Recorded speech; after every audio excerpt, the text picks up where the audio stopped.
My name's Dave Henson.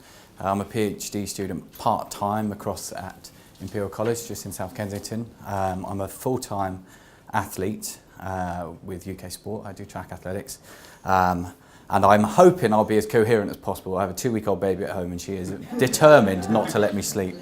So when she's not letting me sleep, my toddler is also not letting me sleep.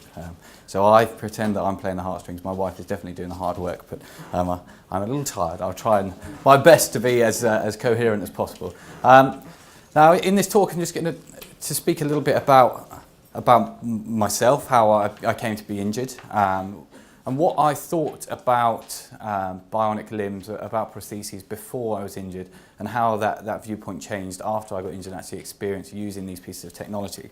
I'm going to talk about how I'm trying my best to become an expert in my own condition, and why I think this is important, why I think the idea of expert patients is important for collaborative medicine, and my approach towards creating this expert out of myself, as well as touching on some of the ethical issues with augmentation, which is essentially where we're going with these bionic limbs.